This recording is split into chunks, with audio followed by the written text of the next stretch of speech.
आज तुमच्यासाठी स्वामी संदेश आणि स्वामींचे मार्गदर्शन। माझ्या प्रिय स्वामी भक्तांनो, जीवाचे कान करून ऐका।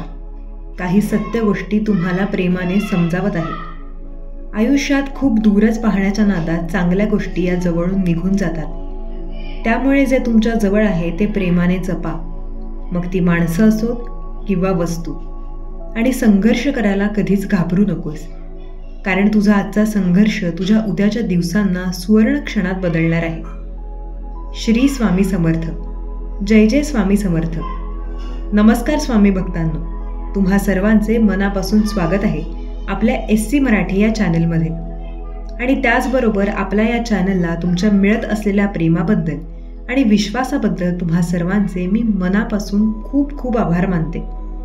असेच तुमचे प्रेम आणि आशीर्वाद नेहमी मिळत आहोत। आणि त्याचबरोबर तुमच्या सर्वांच्या आयुष्यात सुख समृद्धी लवकरच येवो, तुमची सर्व स्वप्ने लवकरच पूर्ण होऊ देत, हीच स्वामी चरणी प्रार्थना करते। चला तर मग आता पाहूयात आजचा स्वामींचा काय संदेश आहे। बाळा, तुझ्यावर आमचा कृपा आशीर्वाद हा कायमच असणार आहे, कारण तुझे मन हे खूप साफ आहे, खूप कोमल आहे।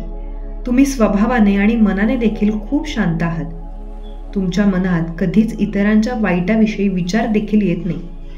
कोणी तुमच्यासोबत कितीही वाईट वागू दे, पण तुम्ही कधीच समोरच्याला प्रत्युत्तर देत नाही।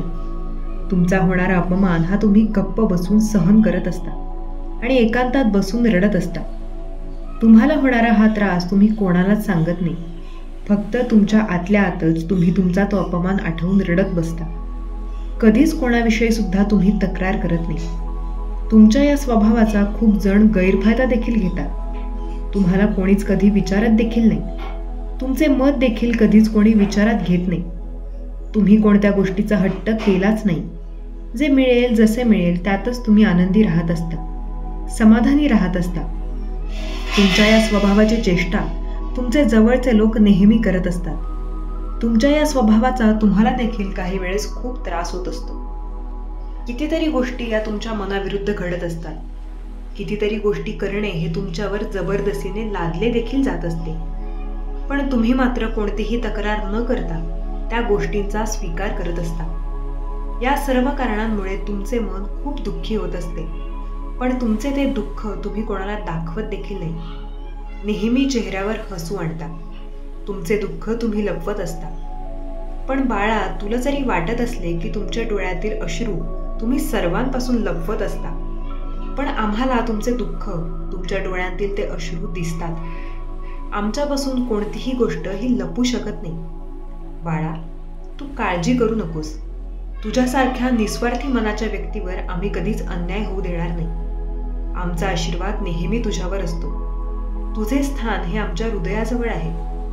तुझ्यावर खूप जण ईर्ष्या देखील करतात। तुमच्याशी मैत्री त्यांची कमी, पण ईर्ष्या मात्र जास्त। ते तुमच्यावर करत असतात, तुमच्यापासून लांब जाण्याचा प्रयत्न करत असतात। त्यावेळेस नेहमी तुमच्या मनात हा प्रश्न येत असतो की माझ्याजवळ असे काय आहे की जे लोक माझ्यावर ईर्ष्या करतात, माझ्याशी मैत्री करत नाहीत, माझ्यापासून लांब जातात। बाळा, तू कोण आहेस हे अजून तू ओळखलेले नाहीस। तुझ्यात एक असा गुण आहे, तुझ्यात एक अशी शक्ती आहे जी इतर लोकांच्यात कमीच पाहायला मिळते। बाळा, तुझ्यात एक अशी दिव्य शक्ती आहे। ती दिव्य शक्ती या जगातील कपटी, धूर्त लोकांना तुझ्या जवळ येऊ देत नाही। त्या धूर्त लोकांपासून तुझे संरक्षण करत असते। एक गोष्ट नेहमी लक्षात ठेवा, वाईट संगत करण्यापेक्षा एकटे राहणे हे कधीही चांगलेच असते। त्यामुळे तुझ्याजवळ वाईट विचारांच्या लोकांना या तुझ्यातील दिव्य शक्ती तुझ्या जवळ येऊ देत नाही, हे लक्षात ठेव। त्यामुळे या गोष्टीमुळे आता दुःखी होणे, नाराज होणे तुम्ही सोडून द्या आणि उलट आनंदी राहा, कारण तुमचे वाईट चिंतणाऱ्या लोकांपासून तुमचे संरक्षण या शक्ती करत आहेत। तुम्ही कोणी इतरांसारखी साधी आत्मा तुमची नाही, कारण तुम्ही खूप पवित्र, एक तेजस्वी तुमची आत्मा आहे। तुम्ही एका उद्देशासाठी तुमच्यासारख्या या तेजस्वी पवित्र आत्मा या पृथ्वीवर जन्म घेत असतात, हे लक्षात ठेवा। त्यामुळे स्वतःला दोष देणे, स्वतःला कमी लेखणे बंद करा आणि स्वतःवर पूर्ण विश्वास ठेवून नेहमी आनंदी राहा। आणि एक गोष्ट लक्षात ठेवा, तुम्ही जन्माला येतानाही एकटे जन्माला आलेला आहात आणि शेवटी जातानाही तुम्हाला एकट्याला जावे लागणार आहे. त्यामुळे कोणी तुमच्याबरोबर नाही याचा विचार करून कधीच दुःख करत बसू नका. आणि बाळा, तुम्ही एकटे नाही. ही तुमची आई नेहमी तुमच्या सोबतच असते. आम्ही तुला दिसत जरी नसलो तरी आम्ही तुझ्या आतमध्येच आहोत. तुझ्या अंतरात्म्यामध्येच आम्ही आहोत. मग तुम्ही कसे काय एकटे असू शकता? बाळा, तू या आईचे खूप लाडके बाळ आहेस. तुझ्या आईचे तुझ्यावर खूप प्रेम आहे हे लक्षात ठेव. त्यामुळे कधीच स्वतःला एकटे समजू नकोस, दुःखी राहू नकोस. नेहमी आनंदी राहा. आमचा आशीर्वाद नेहमी तुझ्या सोबतच आहे. तू काळजी करू नकोस. बाळा, तुझेही तुझ्या या आईवर जर खरंच मनापासून प्रेम असेल तर स्वामी माऊली लिहायला विसरू नकोस. बाळा, तुम्ही जरी कधी कोणाचे वाईट केलेले नसले, कोणाचे वाईट चिंतलेले नसले, तरी देखील तुमचे शत्रू मात्र खूप बनलेले आहेत. खूप जण तुमच्यावर जळत असतात. तुम्ही त्यांना कोणताही त्रास दिलेला नसतानाही त्यांनी मात्र तुम्हाला खूप छळलेले आहे, तुम्हाला खूप त्रास दिलेला आहे. पण तरी देखील त्यांचे मन अजूनही शांत झालेले नाही. ते अजूनही काही ना काहीतरी कटकारस्थान तुमच्या विरुद्ध रचतच आहेत. तुम्हाला त्रास देण्याचा प्रयत्न करतच आहेत. तुम्हाला त्रास देणे हे जणू त्यांच्या जीवनाचे उद्देशच बनलेले आहेत. याआधीही त्यांनी कितीतरी वेळा तुमचे नुकसान करण्याचा खूप वेळा प्रयत्न केलेला आहे. पण प्रत्येक वेळेसच त्यांना त्यांच्या या दुष्कृत्यात अपयश आलेले आहे. तुझ्यापर्यंत तुझ्या शत्रूंचे प्रहार हे आजपर्यंत आलेलेच नाहीत, कारण आमचे आशीर्वादाचे सुरक्षा कवच नेहमी तुमच्या भोवती फिरत असते. ते सुरक्षा कवच नेहमी तुमचे रक्षण करत असतात. कोणी तुमचे कितीही वाईट करण्याचा प्रयत्न करू दे, त्यांच्या कार्यात ते नेहमी अपयशीच होणार. त्यामुळे तुम्ही निश्चिंत राहा. जो आमच्यावर विश्वास ठेवतो त्याच्या या विश्वासाची रक्षा आम्ही स्वतः करत असतो. आम्ही आमच्या भक्तांवर कधीच संकट येऊ देत नाही. आमच्या भक्तांवर येणारे प्रत्येक संकट हे आम्ही आमच्या स्वतःवर झेलत असतो. त्यामुळे बाळा, तू निश्चिंत राहा.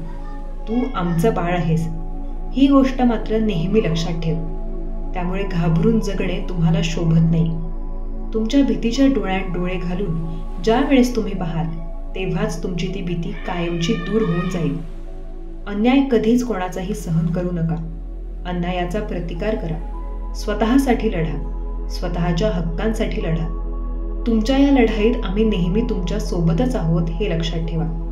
आणि बाळांनो, आयुष्यात निर्णय घ्यायला कधीच मागे राहू नका, कधीच माघार घेऊ नका. कारण जोपर्यंत तुम्ही निर्णय घेणार नाही तोपर्यंत तुमच्या आयुष्यात बदल होणार नाहीत. आणि नेहमी एक गोष्ट लक्षात ठेवा, मोहमायाच्या जाळ्यात कधीच अडकू नका.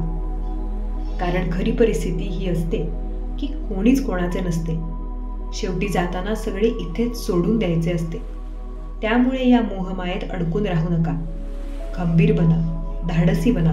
स्वतःचे आयुष्य आत्मसन्मानाने जगा, आनंदाने जगा. भिवू नकोस. आमचे आशीर्वाद नेहमी तुझ्या पाठीशी आहेत. कोणतीच काळजी करू नका. सगळे चांगलेच होणार आहे बाळा.